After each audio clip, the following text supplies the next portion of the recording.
It's The Franklin Show, live from Franklin with America's favorite adopted pup, Franklin Delano Roosevelt Lloyd Wright Sinatra Seltzer, and his friend and favorite Franklin dog adopter and purveyor of alternate facts, Michael Seltzer. I'm Marie Osborne, sometimes famous WJR news anchor, and now here's Franklin. Hi, everybody. Thank you to my great band. Marie Osborne, thank you for being my announcer. And to you out in the audience, glad to have you back for this very special Franklin show, a show about two Lindas. Linda Rosenbaum, who's written a great book called Let's Go Darby, and all the proceeds go to help children. And Linda Solomon, celebrity photographer, also a wonderful person who's doing wonderful things for children with her Pictures of Hope. We'll be introducing you to these two fabulous Lindas right after these words. Thanks for being here. Thank you, everybody. For decades, I've taught you everything I know.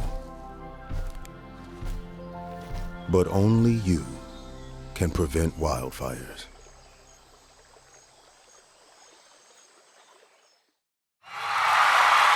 Okay, folks, we are back. And I am simply delighted to introduce you to someone that, for a change, I don't know. But what I have been told is this woman is a marvelous, wonderful woman who has written an incredible book. And I'm so happy to have Linda Rosenbaum here on The Franklin Show. Welcome. Thank you, Michael. So let me tell you where this starts.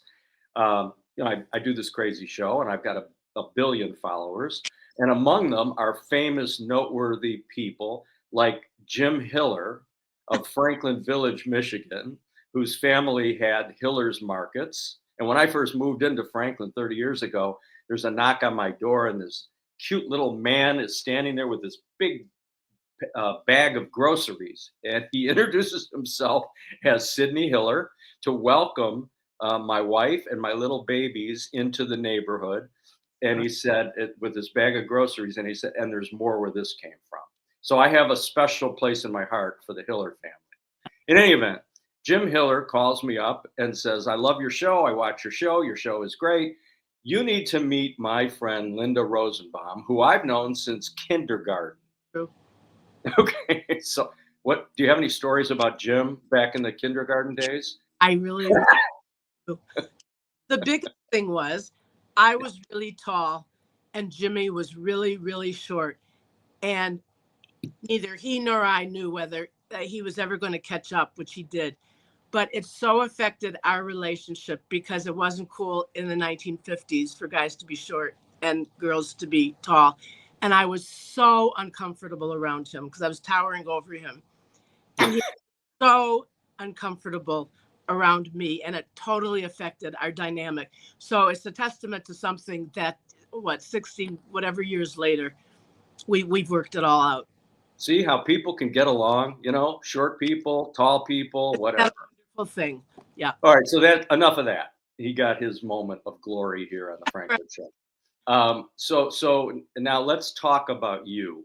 Tell me about you and what drove you to create this fabulous book, Let's Go Darby, and your mission as a children's author.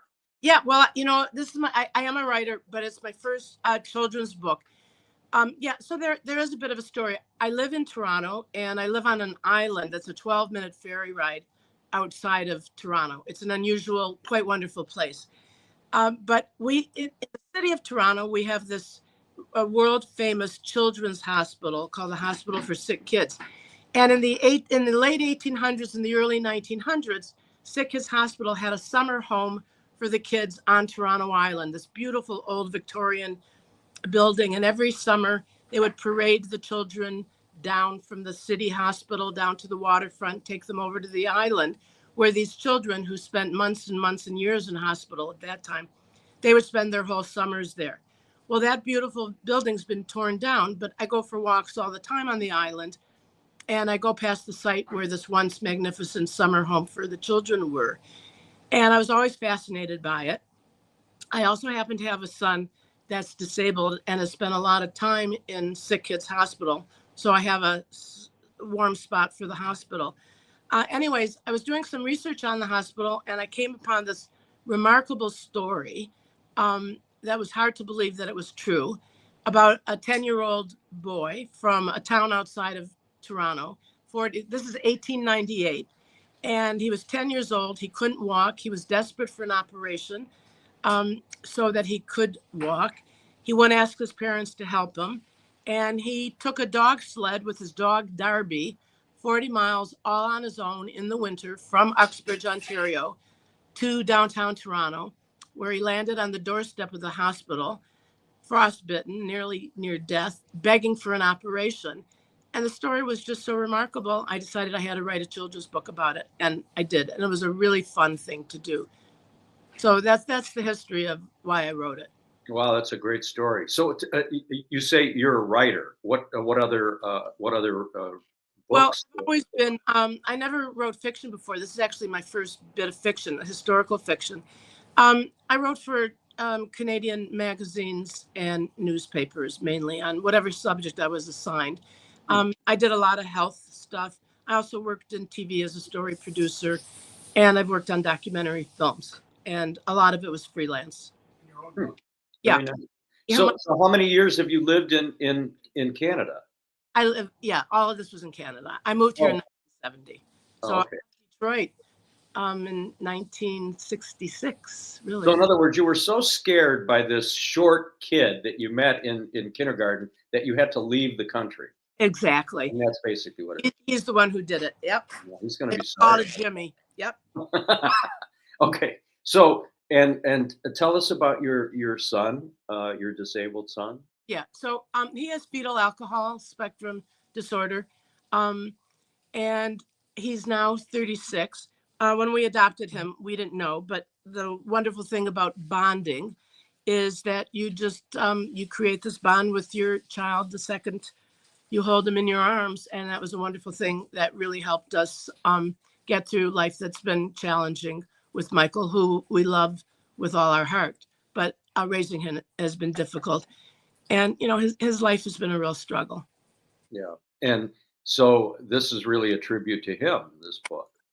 Well, you know what? I learned a lot of things raising him. And one of them is that when it comes to children's literature, kids' books in general, kids who are ill or have disabilities, they're either completely sidelined or absent altogether from children's lit. So I thought a really good book might be a nice way to change that. So the characters in the book are all patients at a hospital, children's hospital, being treated for an illness or having a disability. And so that while that, creates the setting and a lot of the structure of the book, they're kids like everybody else, and they suffer from the same challenges that other kids do. So I think children reading the book they're memorable, delightful, charming characters. And I think anyone reading the book will relate to them. And So also, what kind of a reader is it? And the reason I asked that question is, in case you don't know, my brother is an accomplished children's book author. oh, come on. Oh. Eric Seltzer. If you go on the Amazon where yours resides, you'll find dozens of Eric Seltzer easy reader books. He's won many, many awards. And he's the illustrator and the writer of all these children's books. It's been, he's got a great career. He's afraid to come on the Franklin show because he's afraid I'm going to pick on him. So Won't you? well, I do that with everybody. But anyway, so middle grade readers, it's pegged for 6 to 12. There's a little love interest in there, so the older age kids will like it, and I think the younger ones, it's the kind of book that a parent or a grandparent would love to read their kids. So I think it can work, for anywhere between 6 and 12. So it's called a middle grade reader, and there's beautiful illustrations in it, but it's not a picture book. Got it. And how did you find your illustrator? Were you paired with this illustrator from the book publisher, or did you just find this illustrator on your own? Normally, that's the way it works. And I am really, really, really lucky to have a good friend who's a marvelous illustrator. And she did fabulous, fabulous pieces for me of the main characters and a wonderful cover. So So now you're out touring, doing a book tour, and You're the first show on my tour, my worldwide tour. Yes. and are you in bookstores as well as on Amazon? So the book has just been released, and it's taking so much time in Canada. Amazon, there's like second or third sellers or whatever that are selling it. Amazon doesn't really even have it up yet. So it's appearing in Canada, an American, Amazon.com. It's appearing earlier than here in Canada. Barnes and Nobles is carrying it, which is great. So people are ordering it from there. And here in Canada, people have to go to their local bookstore at this point and have them order it. So it's taking time to roll out. So I'm hoping soon. Our big chain here is Indigo's Chapters. So I'm hoping it'll be in there soon, but it's taking time. But every day I go online to see if somebody new has been picking it up. And it's showing up in New Zealand and Australia before it's showing up here in Canada for some reason. So you're going to see a huge bump because my show is international and is viewed all over the world, including in the UK. And so you're going to have to work on some arrangements. Now, I'm going to give you, after the show, I'm going to give you a contact in the UK, a bookstore called Chapters. And you're going to need to make an arrangement to have your book available there because I have a lot of. You'll get a nice cut. All right, so it's a great a story, and it's also you're donating proceeds to the hospital. Yeah. Yep. That's a wonderful. And I'm hoping that they're going to do some kind of launch with the book soon. The hospital happens to be celebrating its 150th anniversary, so the timing of the book is quite good. So I'm working with the hospital on trying to figure out what to do. Yeah. Well, I'm a marketing man, retired many years, but I still have great ideas and genius ideas actually. And so I'm going to suggest that you make an arrangement with the hospital whereby they purchase a significant volume of books and give them away to all of their patients and ask their patients to make a donation. Anyway, that's no charge for that. I like the idea a lot. I'm going over there after this today because the copies have just been released. I just got a bunch. So I'm taking some copies over to them. And I will mention that Michael Seltzer recommends that. We'll see what that gets you. I do have Canadian background too, because I sold my company, SKM, which was the largest publishing company in the United States. I sold it twice. The first time I sold it to a group in the UK in London, England. And that's an interesting story that makes for another show. But the second time I sold the business, I sold it to a Canadian company called Teldon in BC, Vancouver. So I've got a little bit of Canadian stuff in me, a lot of Canadian. But Michael, did you say that you sold it to Ingram? No, a group in the UK. Oh, and then we made an arrangement where I took the company back because they didn't know what to do with it without me. That's another story of great import that I will share. It's in my book, The President, the Prime Minister, a Notary, and Less, but I'll share it in another capacity. But in any event, the last time I sold the business was in 2015 for the last time, and it was to a Canadian company called. I gotta look up. I actually don't know the company. That's so interesting. Yeah. Oh, believe me, I got many more interesting stories. This is just one of them. All right, Linda, I am so grateful and thankful to have you. You're a pleasure, and I wish you all the luck in the world with Let's Go Darby, available in fine bookstores soon. And if you haven't found it, demand it. That's my view is if you want something in life, you ask nicely first, and then you demand it after that. That's how I got this show, by the way. Stores everywhere soon. Thank you. Marketing advice. Right. God bless you. Thank you.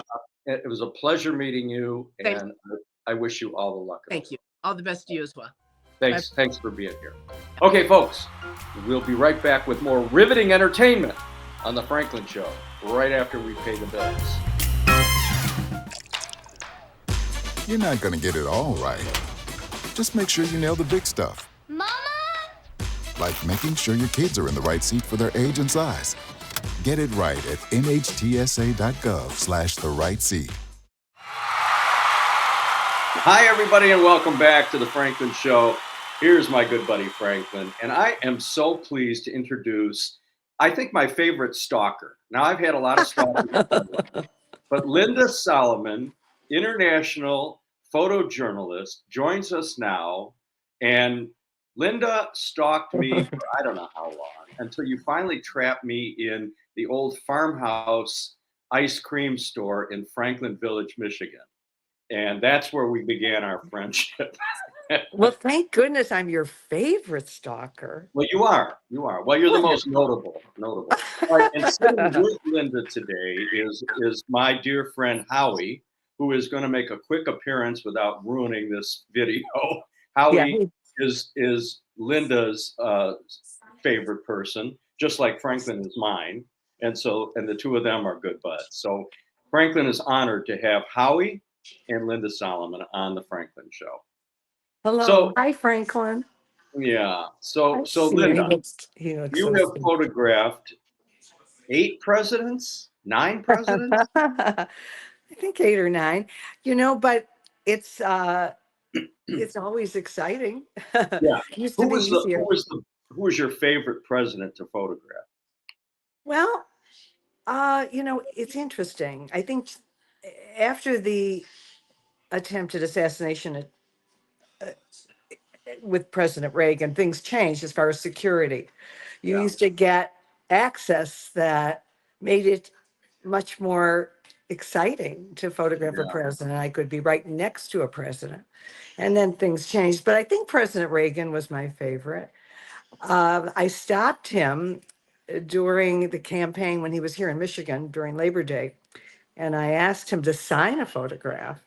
And he actually did. And Wow. his security and Secret Service, of course, let him. And it's a treasure of mine. Well, And so wait a minute. Now, this was on Labor Day, Labor which Day, means you gave up going to the Franklin Village Parade, I which must I have. ride in every year and wave at constituents and I throw candy. remember seeing you, and I Yeah. did give it up that year to photograph President Reagan. All right. But, Well, I'm but going to give you it's fair. okay, It's okay. That's fine. okay. But so it's always exciting, but I love photographing my Howie. He's probably one of the most exciting subjects too, because he's Well, always adorable. right. Well, we all love our puppies. But I Yeah. mean, you've had this illustrious career. So tell me, how did it all begin? When did you decide that you wanted to be a photojournalist? And how did you how do you even pursue a career like that? Michael, it was just a genuine love. And I think if you love what you do, it comes naturally. I started taking photos as a child. My dad bought me a camera when I was 6, and I was always the one in the family taking the photographs. But it was another gift that changed my life. On my 13th birthday, I will never forget opening this very elegant blue book, which was engraved in gold, and it said, "Happy 13th birthday. I love you, Dad and Mom." And it was a photo album. And I think that was the gift that was transformative because it showed that my parents respected my photographs because the album was so sophisticated and beautiful. And I still have it. And it was something that I will always treasure. And it meant a lot. And so I think it's symbolic of the work that I do today because, I give cameras to children and they share their dreams with a camera. And then we exhibit their work and we create cards. So it's very similar to the album because it builds their self-esteem. They get to see their photographs on exhibition. They get to see their photographs printed on cards. And we hope that it will show them how much their dreams matter to us. Well, what you're talking about is Pictures of Hope. Yes. Mm-hmm. And Pictures of Hope is a charity that Linda has started. And as you just described, is a wonderful way to introduce children to photography and to help them create the kinds of dreams that they may have. Mhm. And I think it's a wonderful thing. Thanks. So how where is that in the process now? You have a website for Pictures of I Hope? do. It's easy to access www.picturesofhope.org. But, Michael, I think you and Franklin, I know you'll really appreciate this.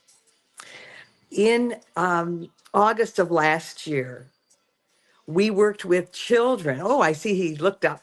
Mm-hmm. Franklin, we worked with children who live in COTS, a shelter in Detroit, and we worked with the pets that live in Michigan Humane. And Pictures of Hope became so important because what we did, we formed a partnership with those two organizations. And now the families who live in COTS can have their pets in foster care with families who help Michigan Humane until they can be reunited in their own home. As you know, when families move to shelter, they cannot keep their pets, and it's heartbreaking. So when pets are surrendered, they are never able to reunite. But now, because of Pictures of Hope, this beautiful partnership will give these families and their pets the love that they will always need again, and because they'll be together again. And so I was so excited to be able to do this last year, and the cards are available on both the Pictures of Hope website and COTS website. And the photographs are different, Michael and Franklin, because the photographs the children captured were of the pets living in Michigan Humane. And so their dream was for a pet looking to be loved, but it symbolized the partnership now that it has been created. That is such a wonderful thing that you've created, and I'm Thanks. really so glad that I invited you to come on the show and talk about it. There are so many things that you and I could talk about, so many celebrity things in your life. You've been so fortunate to meet your idols like Burt Bacharach and Brendan Mathis, who just recently passed away, and of course your love for Aretha Franklin. But this particular charity that you started is truly a wonderful mitzvah, and I'm glad that we can share that and invite everyone watching Franklin and the Franklin Show to go to the picturesofhope.org website Thank and you. to see and learn and participate. Do you have any upcoming events scheduled? I do. Well, I am going to be working with children in a shelter in New Mexico. So I'm very excited to be able to help kids ages 6 through 12 who live in Suriname in Albuquerque, New Mexico, and they will be photographing their dreams, and our exhibition will be at the Albuquerque Museum, which I'm just thrilled about. And so that's coming right up. So I'm glad we were able to talk. But, I think Franklin will understand, because you adopted Franklin and I adopted Howie, that what we try to do is share how special it is to adopt our pets. And I think that through Pictures of Hope, what I learned by asking children to share their dreams, so many of the children expressed these words. They said, and they captured and photographed, "My dream is to see my dog again." So that's why I felt it was so important to create a partnership like we did in Detroit. I think it should be done in Phoenix, where you are. We have to start these partnerships because so many humane societies and other animal organizations have families that are willing to foster pets, but we just got to get the information out there so that they can foster the pets of families that are living in shelter, but one day will be back on their feet and need to have their dog or kitty back with them. How inspirational. And you know what? I mean, that's why we're doing this show, which Oh, is now seen internationally. We're number one in Ireland. I'll tell you that oh my right. gosh, Oh yeah. yeah. Since the Van Morrison show, are you kidding me? Yeah. Anyway, No, I truly adore you, thank and you. what you're doing is a wonderful thing. I will tell you, as most know, that adopting a pet to me was the biggest and most impactful event of my life, Oh, uh, next to marrying my wife 48 years ago. But Aw. it is such a wonderful thing to do, and I'm constantly talking about it and promoting it because these little guys are such a treasure, such a gift. Such They a bring gift. so much love I know. and you can't compare that to anything really. So Mhm. it's a wonderful thing to do, and you're doing a wonderful thing with Well, pictures of them. So, I agree with you. When we adopted our dog Chance, all of our dogs have been adopted, but Chance lived till 21. And when he passed, we were just crushed. And we waited about 4 months and we met Howie and he yeah, channeled Chance. I mean, he had yeah, some of the same characteristics and it was eerie. He did some things that only Chance could do, but he was so special to us and he has given us so much love. And he's a therapy dog for my mom. My mom lives with us and she's 96. God And bless her. he, yeah, and if she's calling out and if we don't hear us, Howie certainly does. So And by he'll the come. way, I am proud to say that I have notarized documents for your mother. That's right. That's right. You So did. Thank you so much. for those of you out there in TV land that don't really believe I'm a notary, Linda I will can attest. I can certainly do that. So thank you for doing that. And but again, yes, please encourage your listeners and viewers to adopt Yeah, and it will change your life forever. I mean, I don't know what I do without this guy who's now he was on my lap. But now he's on the floor here. yeah, But he's always with me and he's just our gift from God. And I yeah, same thing with our kitty. I mean, our kitty just passed away, but we had adopted her too yeah. and she was just incredible. So I always say they're the greatest gift we can have. And if anything, I would love to see somehow a longevity microchip because we should never have to say goodbye to these guys. I mean, I never would say and jokingly to my vet, if God forbid I ever have to come in, uh, give me the shot first. oh my So, God. Well, Michael, because Chance lived such a long, wonderful life, I really learned how to care for a senior pet.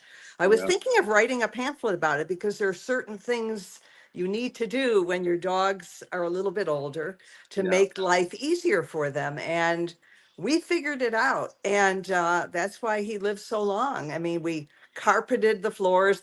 We had wood floors, but we found inexpensive rugs and made it easy for him to walk. We actually created a little stool for him to sit on so he didn't have to bend his head. And it's very important for senior dogs to, if you give them, when you give them their food, mix it with a little water. They need more moisture and water as they age.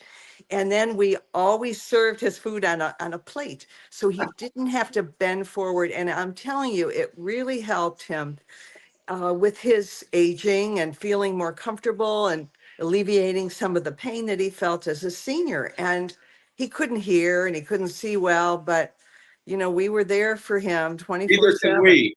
Neither can we. Yeah, So, that's true. I know. But it's just so important to give them the best life possible. And that's the way we agreed. felt. And he wanted to live. He was still eating and enjoying his food and enjoying his cuddles. Right. And we adopted Howie when he was 3 from Michigan Humane, and he's now going to be 9.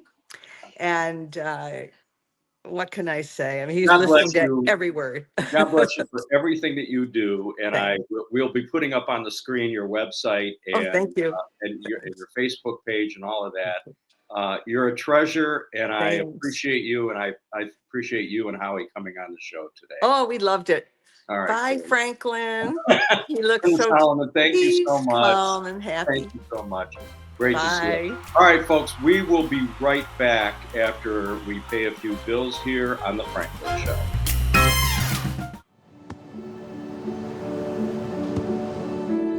I don't remember how it started. Go to that.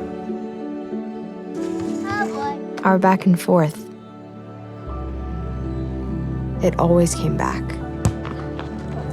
Dad! You probably don't remember what you told me, That was perfect. but I heard every word.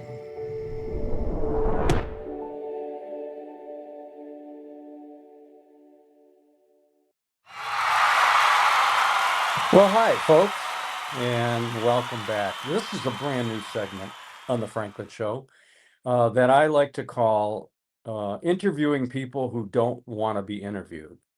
And so I'm going to be interviewing a famous author who does not want to be on camera.